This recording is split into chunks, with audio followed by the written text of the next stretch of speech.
And I'm not talking about the kinds of letters of credit that you might use when you do an international transaction. I'm talking about a standby letter of credit where the customer goes to its bank and says, issue a letter of credit in favor of Beckman Coulter for $50,000. And the condition of drawing is that they have to, Beckman Coulter has to submit an affidavit that the contract is in default and we haven't paid 45 days after the due date or something like that. And in that event, you get to go to the bank and say that, and they pay you. We've used those. Okay. Guarantee. They don't have a time limit on them, though. A year. Yeah, they're usually a year, and typically a condition. One of the conditions of drawing on it is that it hasn't been renewed 30 days before the end of the year, or that's something that you ought to consider. So that if you're getting close to the end of the year and they're not sure whether they want to give it to you again for another year, you get to draw on it. Yeah. Good point. Guarantees, you're getting a guarantee of an individual depending upon the facility or another facility, a parent corporation. And remember, just in case it's not clear, if you have a parent and subsidiary that are both corporations, you have a corporation that owns all the stock in another corporation, just because the subsidiary is on your contract doesn't mean the parent's obligated. Or vice versa. They're two separate corporations. As opposed to a division where a corporation has more than one facility. They're all under the same corporate name, but they may be called different things. If they don't have a separate corporate existence, then there's liability for, and the parent signs, there's liability all around. They're not separate entities. But if they're separate corporations, you have to make sure who's liable, who signed the contract, and you only get who signed the contract unless you get guarantees from the other corporation. You could, in probably a strange case for you, but if you were looking for some other security, you could get a lien on something else. If you wanted some backup security and the customer has a building that has equity, you could get a mortgage on that building as collateral for your contract. On the other hand, I could just wait till I have a judgment and go get the equity in that building. Yeah, but somebody could beat you to it, too. Yeah, that's true. Or they could give the equity to somebody else voluntarily. But, I mean, it's an option. I don't think it'll present itself very often for you.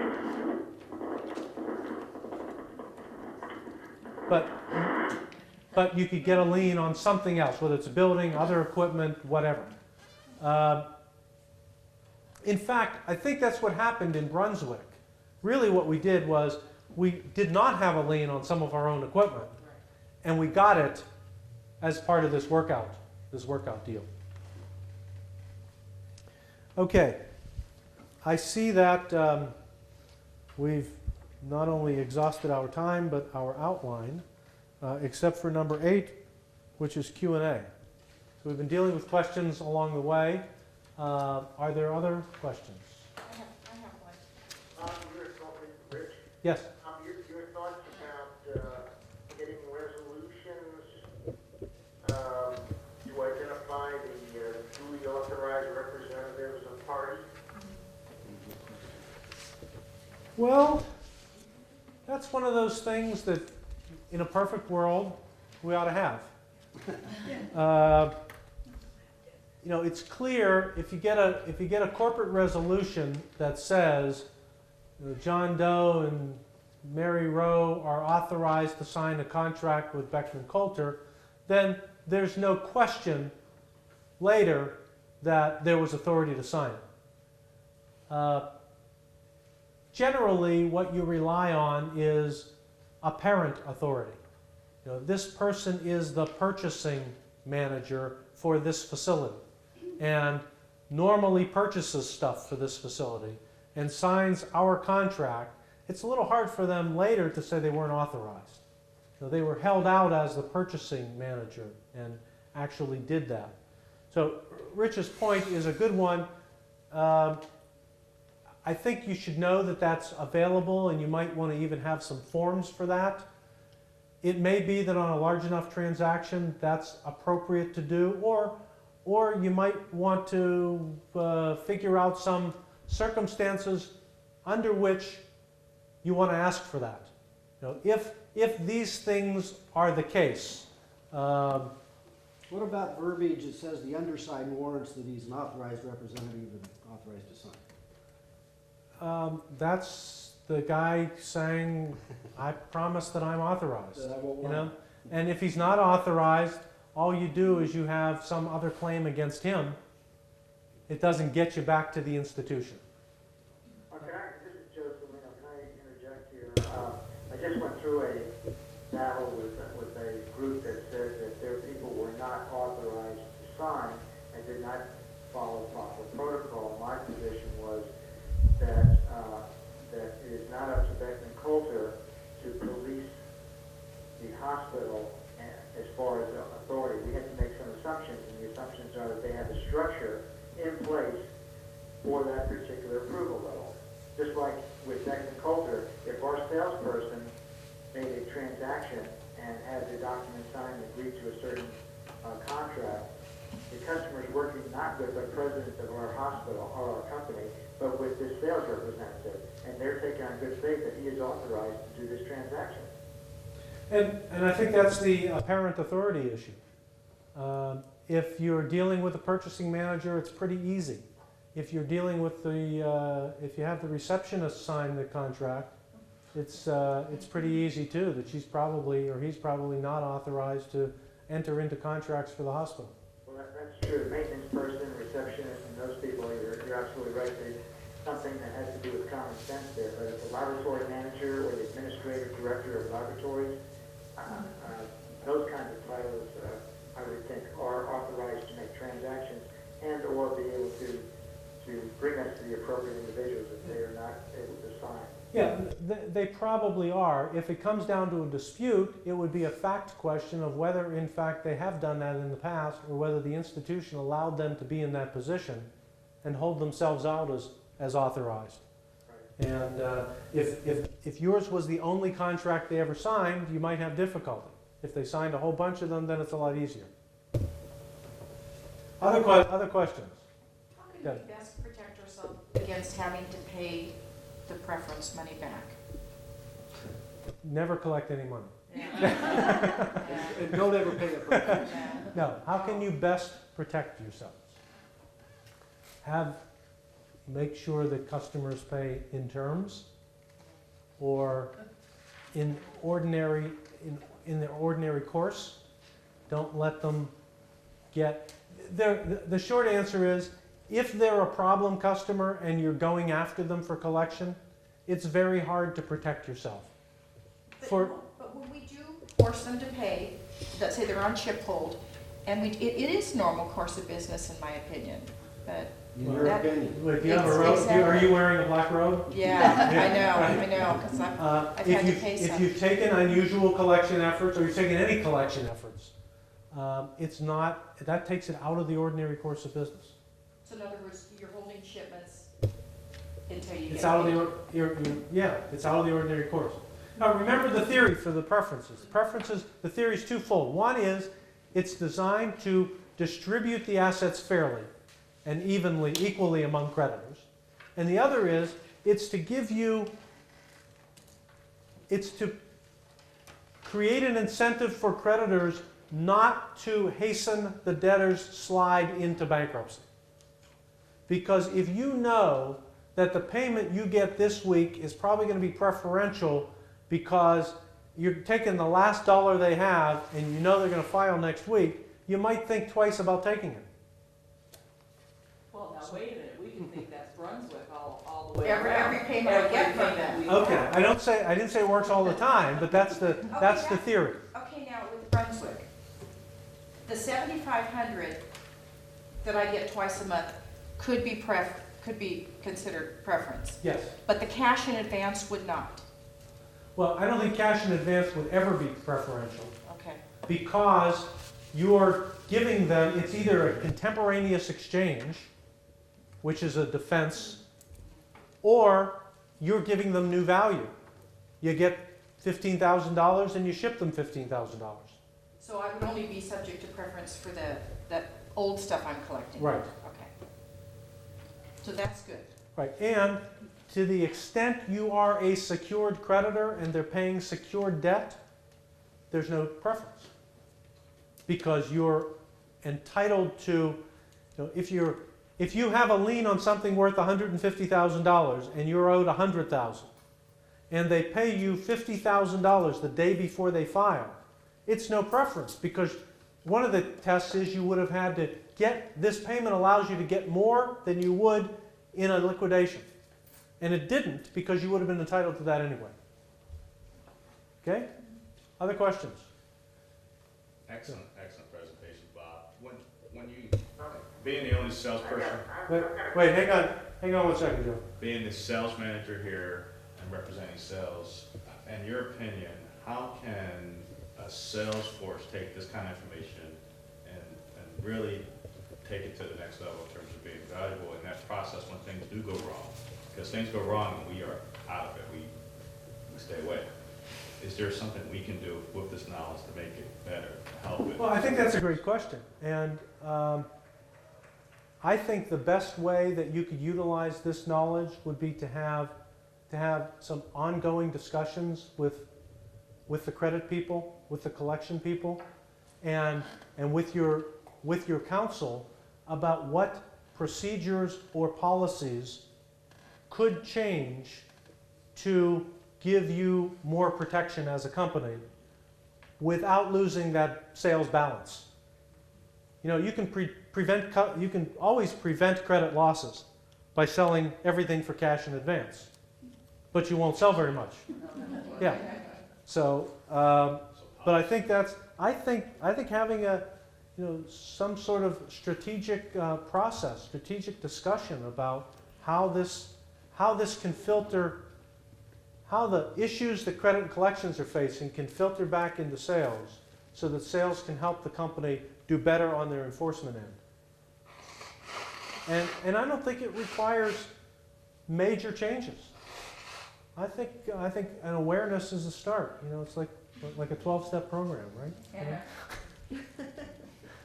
Actually, I think that sort of dovetails with what I was going to ask. And the question that I was going to pose was, how often do we find that a deal is almost complete before we get it into credit underwriting and realize that the customer is in financial trouble? And then we just, we're almost so far down the line that we consummate the deal just because we've already made such commitment to it.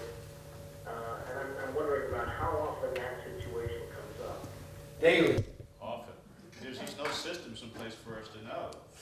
If we know, we would negotiate at a higher price, we would have, stricter terms. That's key. Well, credit's now got access to Sales Online, Oracle, so we're getting the information of your prospects, and we're just started to do that. We also have the dash calls, and we're also coordinating with what I'll call the controllers over in clinical diagnostics to find out about transactions as early in the process as possible and to identify those credit risks so that we can do something about it. Ian, I also think it might. So, Ian, I have a little difficulty hearing you, but I think you're saying that we're getting into the loop sooner, if I heard you correctly. That's correct. I was just going to add that Positive, I think.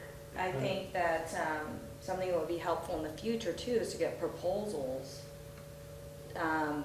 involved with knowing about credit issues with current customers, because they actually have much more visibility of things going on in the field than even the area controllers. A lot of times we don't get it until we've already got a signed agreement. So Yeah, the key is to find out which is really going to bring in paperwork and be a contract, because I don't know what the odds are, but there's a lot that don't become sales. Yeah.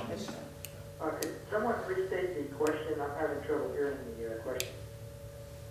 Well, I think the last suggestion was that proposals need to be alerted when there's a credit issue with an existing customer, so that they can be aware if there are new deals pending and make sure they're taken into account. And I think Ian's response was that the hard part about that is that so many of the initial negotiations or maybe even proposals never come to fruition, and how much effort and time is going to be spent bringing that information at the early stage before they come. Ian, did I? Yeah, you State did. that right? The other point I'd like to make is that there's just a small percentage of our customers are what we call a credit risk. So we're trying to have an easy mechanism. You don't want your proposal group to look at every single credit risk out there when it's only 1 out of 1,000 that's going to be a problem. So we're trying to work that out, and when we get Oracle on, we think that'll be a much better process. Well, that's true. I know from the Northeast perspective here, I think the majority or quite a few of a larger percentage of those kinds of occurrences of poor accounts where we do resales occur out here. But it would be beneficial, I think, in the process of reviewing those contracts or the proposals, if there was a red flag for a particular site. Yeah, there was talk yesterday at the management meeting about raising the GP, and part of that reason is to kind of look at the transactions contract by contract. Not that you want to look at every single one, but some of them perhaps shouldn't be taken, or the profitability needs to be reviewed. And I think that's probably a challenge for the collectors in clinical diagnostics. And it's, credit may be able to help out there. If we have a higher credit risk, that we can charge that customer more. Well, one of the things that I thought about, I know we're getting discussion about how we're going to do this, but if what we normally do, say for a 5-year agreement, is we give them the 5-year discount right up front. What if we gave them a 1-year pricing and then had an escrow account where we could rebate money in the event for years 2, 3, and 4. So if they're rolling, they get their money back. If they stay with us, but if something goes south, then we at least don't lose it badly. That's not a bad idea. I've heard things similar to that.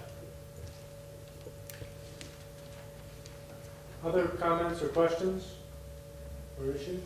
Well, one of the other issues that we've faced recently is the third-party service organizations, asset managements. I know Joe is working on one right now for Allegheny, one of your favorite accounts from us. And we have another one that is out there too, which you did work on, which was Grandview? Grandview, which is a Neodyne. Your thoughts, I mean, I know we've had this discussion before, but I don't think others have heard. The way that we discussed it when we spoke was that our customer was Allegheny, was Grandview. You go after the customer who got the service performed for them, and if you can't get the third party to pay, the entity who's responsible is the hospital, the Allegheny. Doesn't it depend on who you took your purchase order from? Depends who your contract's with and what the contract says. There's this concept of the agency, principal and agent, that an agent for a disclosed principal is not generally liable. The principal is liable. So if you have a management company that says, we're entering into this contract for facility X, we're their management company, but we're entering into it for them, and you know that, the management company probably is not going to be liable for that. What if you don't know that? If it's not a disclosed principal, then the agent would be liable. But I think the clearer it is, the better.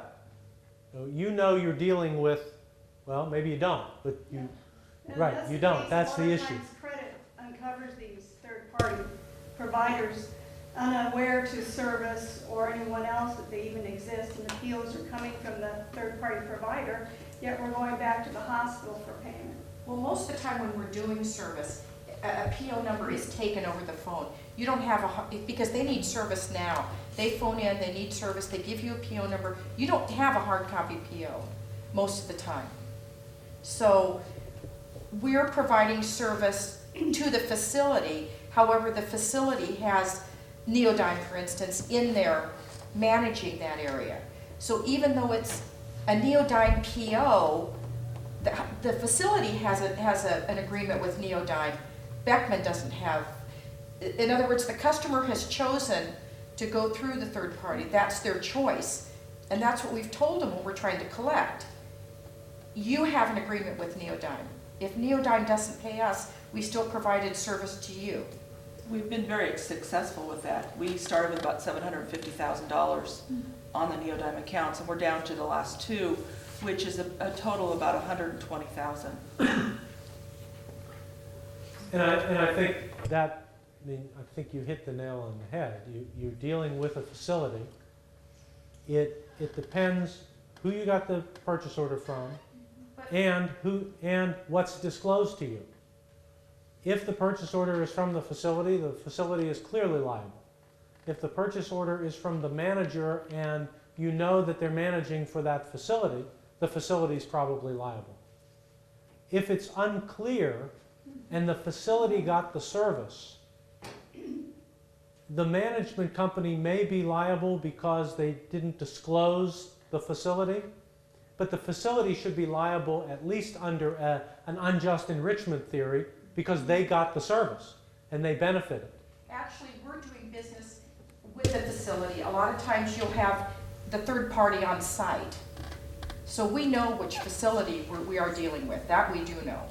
You know, sometimes you don't know if it's a Neodyne employee or if it's a hospital employee. So But- you may be getting purchase order numbers from a Neodyne, Right. from Neodyne. A lot but of it's times for- they'll have just a stack of their Neodyne POs at the facility and, They just give you the next number. right, just give you the next number. And know that we're not getting hard copies most of the time. But in that case, don't you know the facility that you're dealing with? Yes. Yes, yes, we Yeah. always know the So I facility. think that would under agency theory, you would be dealing with an agent for a disclosed principal. You know who the principal is. The principal is the hospital. Okay, and that's how we pursued it. Anything else? All right, well, from the questions and the discussion, I think I accomplished what Julie and Debbie and Richard wanted me to accomplish, which is to alert you to some issues and create some thinking about how the different groups can work together to better protect Beckman Coulter. And I hope that the discussion continues, and I'll be whatever part of it you guys want me to. But I enjoyed the presentation and the discussion, and I thank you for the opportunity. Thank you. And you folks on the phone, Richard, I hope you're comfortable. You're at home, right? Yeah. Okay.